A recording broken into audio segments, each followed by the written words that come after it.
Pada kesempatan ini kita akan coba bahas tentang makan sahur dan kesunahan mengakhirkannya. Kalau kita lihat di dalam ibadah puasa itu ada sebuah kesunahan yang diantara kesunahannya itu takhiru as-suhur, yaitu kita mengakhirkan makan sahur. Kalau untuk menyegerakan, tetapi dalam konteks makan sahur kita digunakan untuk apa? Untuk mengakhirkan. Nah ini dalilnya ada hadis dari Anas ibn Malik, anna Nabiya sallallahu alaihi wasallam qol tasahharu fa inna fis sahuri barakah. Makan sahurlah kamu sekalian, fa inna fis sahuri, maka sesungguhnya di dalam makan sahur itu barakah, ada berkah. Berkah ini baik berkah secara fisik, mungkin ketika kita menjalankan ibadah puasa antara yang makan sahur dengan yang tidak itu nanti kualitasnya berbeda, karena orang yang menjalankan ibadah puasa dengan makan sahur maka dia ketika menjalankan ibadah puasa akan fit gitu, berbeda dengan yang tidak menjalankan ibadah puasa. Di situ berarti nilai berkah dari makan sahur. Kemudian orang yang menjalankan makan sahurnya itu tengah malam dengan yang mendekati waktu fajar, maka berbeda juga dari segi misalnya kefitannya di dalam menjalankan ibadah puasa. Ya tentu orang yang makan sahurnya itu mengakhirkan makan sahur, maka dalam menjalankan ibadah puasa lebih fresh dan lebih fit dibanding orang yang makan sahurnya itu di tengah malam. Nah, sehingga di sini salah satu kesunahan dan juga yang dianjurkan oleh Rasulullah ketika kita makan sahur itu dianjurkan untuk mengakhirkannya. Kemudian nilai berkah ya tentu kita ketika makan sahur itu ada nilai berkahnya, yaitu kita mengikuti sunnah atau petunjuk Nabi. Bapak Ibu sekalian yang dimuliakan Allah, kalau kita sudah pahami bahwasanya makan sahur itu ada nilai berkahnya, kemudian sebenarnya jarak antara makan sahur dengan subuh itu jaraknya berapa kan itu? Ini penting, sehingga kalau kita lihat di dalam hadis yang saya kutip di situ, ada hadis yang diriwayatkan oleh sahabat Anas dari Zaid ibn Thabit. Dia mengatakan tasaharna ma'a Rasulillah sallallahu alaihi wasallam. Kami pernah makan sahur bersama Rasulullah sallallahu alaihi wasallam, tsumma raja'na ilal masjid. Kemudian kami kembali ke masjid. Wa uqimatis shalah. Ketika itu sholat sudah mulai diikomatkan atau dikomatkan. Fakultu kam bainahuma. Kemudian ditanyakan berapa jarak sholatnya Rasulullah dengan dengan makan sahur. Maka dijawab qadru ma yaqra'a rajulu khamsina ayatan. Kira-kira seukuran seseorang membaca 50 ayat Al-Qur'an. Nah, berarti kalau kita lihat dari hadis ini, praktek ketika Rasulullah Shallallahu Alaihi Wasallam itu makan sahur, antara makan sahurnya Rasulullah dengan sholat subuhnya itu kira-kira jaraknya berapa? Sebagaimana seukuran seseorang membaca 50 ayat Al-Quran. Ya, 50 ayat dari Al-Quran ini kira-kira berapa? Ya kira-kira 10 menit. Jadi 10 menit sebelum subuh itu Rasulullah sudah selesai makan sahur. Nah, sehingga kita perlu untuk memahami tentang makan sahur ini, sehingga adzan subuh pertama dan fajar kadzib itu tidak menghalangi dari makan sahur. Ini yang perlu kita pahami, bahwasanya ketika kita menjalankan makan sahur, ketika kita mendengar adzan subuh yang pertama, itu kita masih boleh untuk menjalankan makan sahur, karena adzan subuh yang pertama itu kan dilakukan ketika masih fajar kadzib. Karena di dalam sebagaimana yang dicontohkan di masa Nabi itu, Rasulullah itu kan punya dua muadzin. yaitu pada adzan subuh itu. Muadzin pertama yaitu Bilal ibn Rabah, yang ia melakukan adzan pada saat masih fajar kadhib. Yang muadzin yang kedua ketika sudah mancing waktu subuh yaitu Abdullah ibn Umi Maktum. Dia seorang yang tunanetra atau buta, dan dia tidak tahu kalau sudah waktu subuh kecuali ada orang yang bilang kepada dia, asbahta asbahta, telah masuk waktu subuh, telah masuk waktu subuh. Nah, sehingga kalau kita lihat di sini, makan sahur kita itu tidak dihalangi yang pertama adzan subuh yang pertama. Jadi kalau kita mendengar adzan subuh yang pertama, kita tetap masih boleh melakukan makan sahur. Yang kedua, fajar kadhib. Fajar kadhib itu juga tidak menghalangi kita dari makan sahur.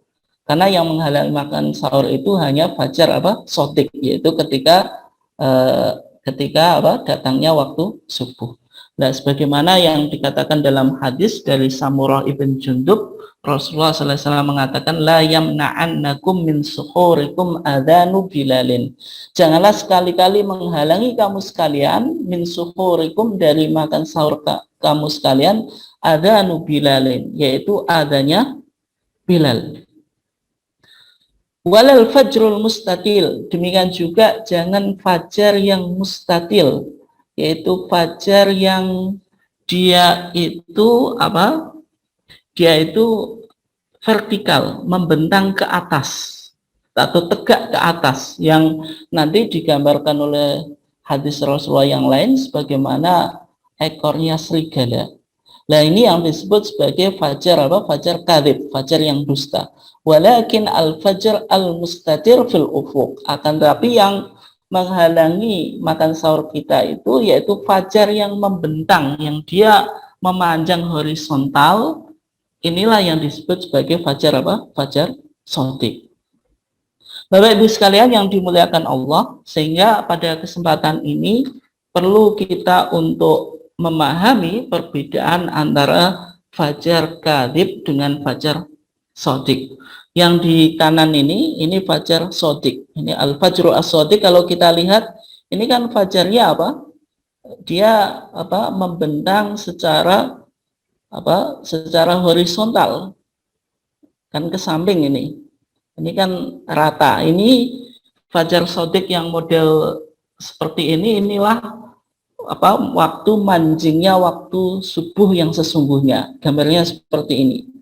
Berbeda kalau kita lihat di gambar yang sampingnya, yang kedua, ini al-fajru al-kadhib, fajar yang bohong. Ini kan digambarkan kayak ekor serigala.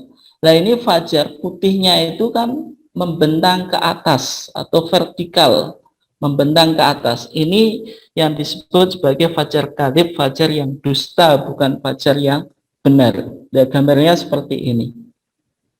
Kemudian Bapak Ibu sekalian yang dimuliakan Allah, kalau kita coba gali lebih dalam lagi, ya, cumanya yang digambar berikutnya ini dibalik. Yang ini, yang sebelah kanan ini fajar kadhib, yang sebelah kiri ini fajar sodik. Nah, sehingga Rasulullah SAW mengatakan al-fajru fajron, fajar itu dua fajar. Fa'ammal fajru ladhi yakunu kadha nabis sarhan fala yuhilu sholah. Adapun fajar yang seperti seekor serigala, fala yuhilu sholah, maka belum menghalalkan sholat. Maksudnya belum masuk waktu subuh, sehingga kita belum boleh menjalankan sholat subuh. Wala yuharimu tu'am, dan tidak mengharamkan makanan, maksudnya kita masih boleh makan makan sahur. Wa amal, ini yang pertama, wa amal fajrul ladzi yadhhabu mustatilan fil ufuq. Adapun fajar yang dia mustatilan, yang membentang secara secara horizontal, secara membentang ke samping, fil ufuk, di ufuk, fa innahu yuhilus sholah, ketika itu menghalalkan waktu sholat, yaitu menghalalkan sholat subuh. Wa yuharimu ta'am, dan mengharamkan makanan. Ketika sudah fajar sodik, kita boleh sholat subuh, tetapi kita harus selesai dari makan sahur. Ini pentingnya kita memahami dua fajar. Bapak Ibu sekalian yang dimuliakan Allah, kalau kita lihat tadi bahwasanya di kalender Muhammadiyah itu sebagaimana kalender yang ada di Indonesia, secara umum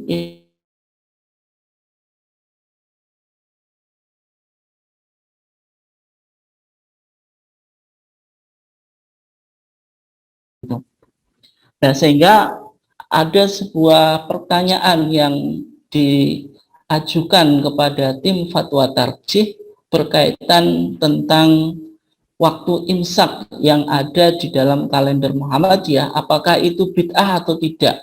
Maka ada sebuah pertanyaan di fatwa tarjih, ini saya kutip, yaitu penanyanya Sofyan Nur Arifin dari Tasikmalaya. Beliau menanyakan tentang dua hal. Yang pertama, apakah bid'ah imsak masih harus dipertahankan? Maksudnya jadwal imsak yang ada di kalender Muhammadiyah itu, kalau bid'ah, kenapa Muhammadiyah masih mempertahankan? Kemudian yang kedua, apakah di kalender Muhammadiyah tidak akan dihilangkan imsak 10 menit sebelum subuh? Nah, 10 menit ini dari mana kok imsak itu secara umum disimpulkan 10 menit sebelum fajar?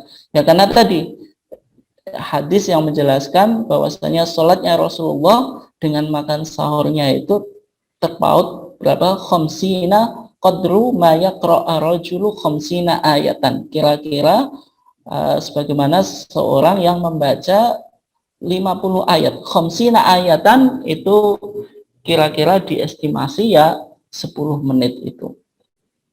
Nah, sehingga ketika itu Majelis Tarjih memberikan jawaban yang menyampaikan ucapan terima kasih, dan si penanya yaitu Sofyan Nur Arifin itu mencantumkan bukti penguat yang berupa fotokopi dari kitab Taisirul Alam, syarah dari Umdatul Ahkam. Ini dikarang oleh Syekh Bassam. Saya punya bukunya di rumah, yang mana menurut Syekh Bassam di syarahnya Umdatul Ahkam, hadis yang berkaitan tentang hukum itu memberikan kesimpulan bahwasanya istilah imsak kurang lebih 10 menit sebelum keluar fajar atau waktu subuh itu dianggap sebuah bid'ah. Dan juga seorang penanya yaitu Bapak Sofyan Nur Arifin itu memiliki pandangan yang cenderung sama dengan apa yang disampaikan oleh Syekh Bassam di dalam kitabnya Syarah Umdatul Ahkam. Nah, sehingga ketika itu dijawab oleh tim fatwa tarjih bahwasanya istilah imsak 10 menit seperti yang tercantum di dalam kalender Muhammadiyah itu tidak bisa divonis sebagai sesuatu yang bid'ah. Ya, mungkin kalau disebut bid'ah itu bid'ah secara logawi, bid'ah secara bahasa, secara linguistik, secara etimologi. Tetapi kalau divonis sebagai bid'ah secara syar'i itu tidak bisa. Kenapa kok tidak bisa? Karena dalam pandangan Muhammadiyah imsak itu tidak dipahami sebagai akhir dari makan sahur, sehingga ketika kita misalnya kelinan atau kesiangan kemudian sudah imsak dan kita belum makan sahur, ya tetap makan sahur, karena imsak itu bukan waktu akhir yang hakiki dari makan sahur. Hanya saja imsak itu dibuat untuk sebagai peringatan atau sebagai kehati-hatian, atau dalam bahasa Arab disebut ihtiyatian, yaitu sikap kehati-hatian. Jadi tidak merupakan larangan yang harus ditaati, sehingga kalau kita sudah mendengar imsak sebagaimana di masyarakat itu langsung kita tidak makan, tidak semacam itu, yaitu cuma sebatas kehati-hatian, atau bisa dianalogikan sebagai warning di traffic light atau di lampu lalu lintas. Ya, seperti lampu kuning itu kan supaya kita hati-hati, tapi belum masuk lampu merah sehingga kita harus stop dan tidak boleh melewati jalan. Nah, kira-kira fungsi imsak Itu semacam itu. Ya meskipun kalau kita telusuri di zaman Rasulullah ya tidak ada imsak itu. Tetapi imsak itu dibuat untuk tindakan preventif atau tindakan kehati-hatian, yaitu 10 menit sebelum masuknya waktu subuh, supaya kita siap-siap untuk menjalankan ibadah puasa. Insya Allah ini kajian yang saya sampaikan pada kesempatan ini, dan untuk selanjutnya kita akan coba lihat dan perdalam di sesi tanya jawab atau komentar dari Bapak Ibu sekalian, dan saya kembalikan kepada host.